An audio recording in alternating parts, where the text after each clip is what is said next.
سلام رفقا، به کانال مافیا با کاپیتان خوش آمدید. اولین قسمت سناریوی کاپو در دونیتو رونمایی شد.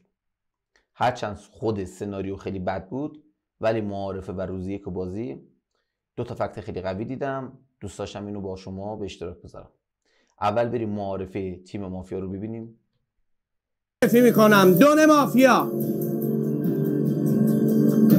ایمان ابراهیمی رئیس مافیا، ساحره بیرنگ خلج ساحره و جلاد. پدرام صادقی شماره 1 هم جلاد. خب همینطور که دیدیم پدرام صادقی شماره 1، بهرنگ خلج شماره 6 و ایمان ابراهیمی شماره 8 بازی مافیا بازی بودن. حالا بریم معارفه محمدزادی سیت 4 بازی رو ببینیم. ببین علی اکبر جان، شما یه عمر نشستی اون بعد دیدی ما مافیا میشیم چه عذابی میکشیم. الان عذاب میخواد بهت وارد شه عزیزم. به نظرم جلادی. آره، قبل اینکه شما سلاخی کنی ما متاسفانه اینجا کار اداریتون انجام میدیم. تفنگ کاپو که اینجاست علی اکبر جان، سعی میکنم با جنگیش تو رو بزنم. نکس. محمد زادی شماره 4 بود و این معارفه رو داشت. حالا سینا موسوی شماره 10 مواجهش با معارفه محمدزادی ببینیم چی بود. محمدزادی تو ذهنم فکت شهروندی داشت، میخواست بعدش تارگت فیلینگی بزنه، از قبلش یه تحلیلی می آوردش که تارگت از بعدیاش نخوره. این تحلیل درخشان سینا موسوی حاصل سالها تجربه و ذهن پویایی که خودش داره. نمیگم این فکت قطعیه ولی فکتیه که محتمل تره تو بازی ها. محمد زاهدی کلن پلیر فکتی هستش، چه با نقش شهروندی چه با نقش مافیایی. پس شناختم عامل مهمی بود که سینا موسوی این تحلیل رو براش آورد. مافیا ناخودآگاه ترس از اینو داره اگه قبل خودش رو تحلیل نکنه تارگت بخوره. اکثر کسایی که نقش مافیا میگیرن این کارو میکنن، قبل خودشون یه تارگت میزنن. حالا سینا موسوی میگه این 34 نشسته، ستای قبل خودش رو تحلیل نمیکنه، میره یه دونه فیلینگی بعد خودش میزنه، خیلی جسارت میخواد. پس اگه مافیا بود میومد یه دونه قبل خودش رو یه تارگت بزنه که نکنه یه وقتی بازخواست بشه بعد خودش. چون احتمالاً بعدیا شاید تو 1 تا 3 مافیا داشته باشن و وقتی تو 1 تا 3 مافیا داشته باشن اگه شماره 4 مافیا اونا رو ندیده باشه احتمال داره به خود 4 هم تارگت بزنن. پس همین جسارتش رو بر مبنای جسارت شهروندیش میذاره و میگه شهروند بازیه. همینجا یه موضوع خیلی خوبی به محمدزادی تو بازی داد که عالی بود. در نهایت هم سینا موسوی تو روز 1 یه مافیا گردن میگیره و خلاصه شات شب یکش میکنن. لینک بازی هم همینجا میذارم هم تو دیسکریپشن. حالا بریم فکت شماره 2 رو با هم دیگه گوش بدیم.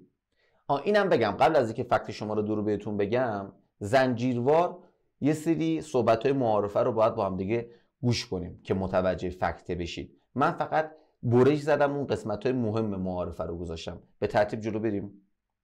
اول از پدرام صادقی سیت 1. ایمان ابراهیمی به نظرم مافیاست. ایمان به نظرم مافیاست. همین. به نظرم پدرام اونقدر شهروند نبود، اگرم شهروند باشه فیلینگش روی ایمان ابراهیمی به نظرم فیلینگ درسته. پس بینتون مافیا هست. چرا دیگه؟ این پس چرا پدرام شهروند رو تو داره تبر؟ تو همیشه به من گفتی که پدرام منو خوب میشناسه. مصطفی من احتمالاً تفنگ میاد دستم میزنم به شما. تلاشمو میکنم اولی هوایی بزنم، دومی بزنم به شما.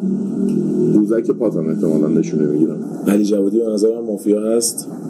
من به نظر میخوام مصطفی داد شایان شهروند بودن. تهش بگم بین خودت و محمدزادی مافیا هستش.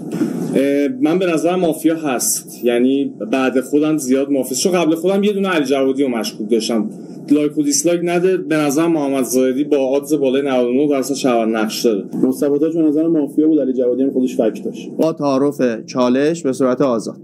علی صحبت کن. زدی ایمان ابراهیمی به نظرت مصطفی تاج کار زودی انجام، کارش اشتباه بوده که زود قضاوت کرده. اتفاقی که بین پدرام و خودت افتاده تو بازی. منو چرا تارگت کردی؟ من که گفتم مصطفی تاج تو بازی مشکوکه. بهرنگ گفت مصطفی تاج به نظرم حتما شهروند، علی جوادی خودش مشکوکه. شما تنها نقطه تحلیل معارفه اینجا بود که جا انداختی حتما بینتون مافیا هست. امروز بهتون رسیدگی میکنم. نکست.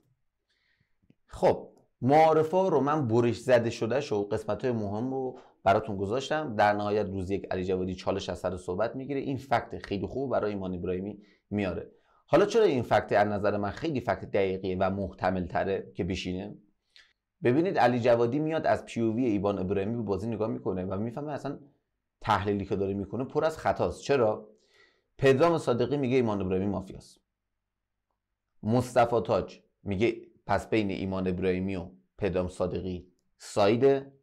خود ایمان ابراهیمی میگه نه، پدرام شهرونده. پس یه مثلث اینجا شکل گرفته. مثلث اول پدرام صادقی، مصطفی تاج، ایمان ابراهیمی. کی به این جنگ شهروندی دامن زده؟ مصطفی تاج، چون گفته سایده بین ایمان و پدرام. علی جوادی چی کار کرده؟ رفته به کسی که ساید گذاشته بین دوتا شهروند، مثلا از پیووی ایمان ابراهیمی، رفته تارگت زده، گفته مصطفی خودت مافیا. پس تا اینجا علی جوادی کار خوبی در حق ایمان ابراهیمی انجام داده. هم ایمان ابراهیمی هم پدرام صادقی شهروند ایمان ابراهیمی.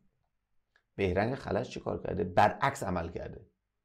میگه مصطفی شهروند، علی جوادی مافیاست. الان کی باید مجرم باشه تو پیووی ایمان ابراهیمی؟ تا اینجا مصطفی تاج و بهرنگ خلج. سینا عنایتی چی کار کرده؟ گفته علی جوادی مافیاست. علی جوادی چی کار کرده بود؟ قبل از اینکه ترن ایمان برسه یه موضع ناخواسته بهش داده بود. پس این ذهن یک شهروند نیست که ایمان ابراهیمی تو ترن خودش میگه که بین مصطفی تاج و علی جوادی مافیاست. دیگه علی جوادی رو اصلا نباید تو بینش میذاشت. باید بین بهرنگ و سینا عنایتی دنبال مافیا میگشت. چرا؟ چون بهرنگ خلج مافیای ایمان ابراهیمی رو شهروند داره و کسی که اومده پشت ایمان ابراهیمی رو غیر مستقیم گرفته، علی جوادی رو رفته تارگت زده.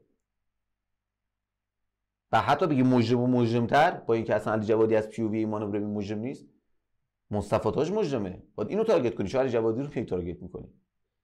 اینکه علی جوادی تو بازی میتونه 5 تا کارت رو پیووی خود ایمان ابراهیمی 6 نفر تحلیل کنه، اوج هنر یه پلیر و ذهن فعال و اکتیوی داره که در لحظه میتونه با آگاهی محیطی خیلی قوی بررسی کنه و این فکت فوق‌العاده رو به بازی تزریق کنه.